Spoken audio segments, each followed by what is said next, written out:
Be ready. 15 seconds.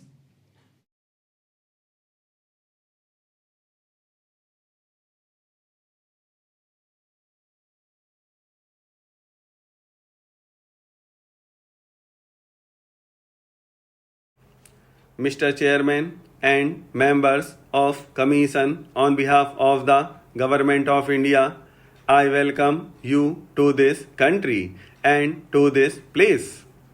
India has long been associated with the United Nations because India has believed in the aims and purposes of the United Nations. And even though sometimes no tangible results have followed in the United Nations, we have believed that we must follow that course in the hope that tangible results will come sooner or later.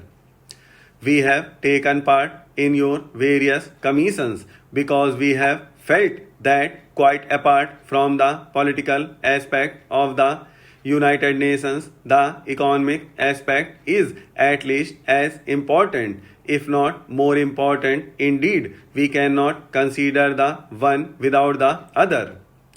Politically, we have not met with great success so far, but I think that if we succeed in the economic field, that will affect the political field also. There has been talk in the past of one world in the political sense, but it is even more important to consider it in the economic sense.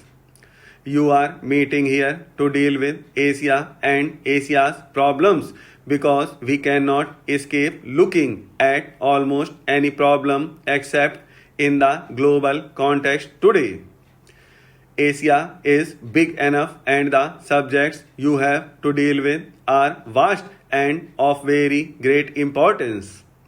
The governor of Madras referred to the numerous papers and memoranda that you have before you, and I feel rather overwhelmed when I look at all these files and paper and when I see all these experts because I can only speak as a layman. But while experts are quite inevitable in the modern world, sometimes I have a feeling that they become very impersonal and look at problems as if they were mathematical and algebraic formula. Well, we have to deal with human beings and the future of human beings and Asia. The area under survey has a population of at least 1,000 million human beings. In India, including Pakistan, there are 40% of those 1,000 millions, that is 400 millions, and we have to deal with these vast numbers, practically half the world's population.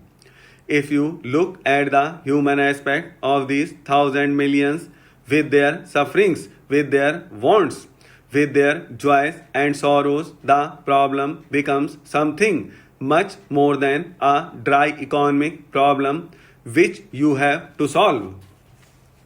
Now, for many years past, most of these problems have been considered in the world context, and I had a feeling, and I still have that feeling, that the continent of Asia is somewhat neglected, somewhat overlooked.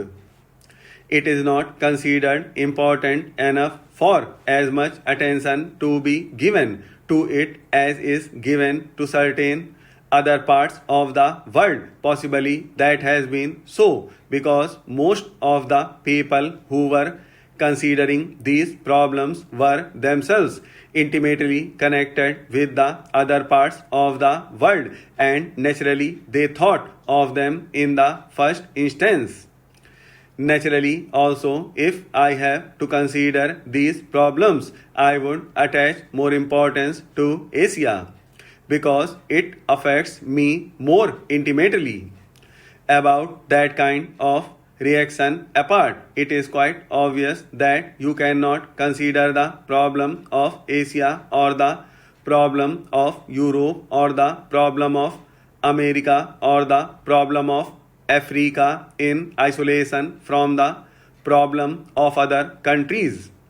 It just cannot be done, and if some countries which are fortunate enough today think that they can lead their lives in isolation, irrespective of what happens in the rest of the world, it is obvious that they are under a misapprehension.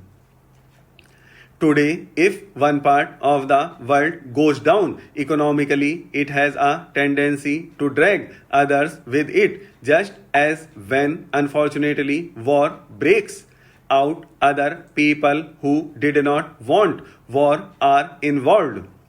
So, it is not a question of the prosperous merely out of the generosity of their hearts helping those who are not prosperous, though generosity is a good thing.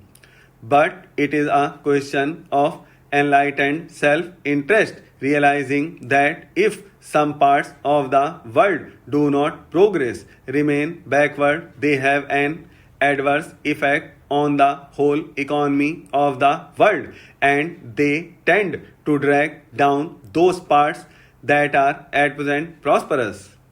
Therefore, it becomes inevitable to consider these problems in the global way and to pay even more attention to those parts which are relatively backward.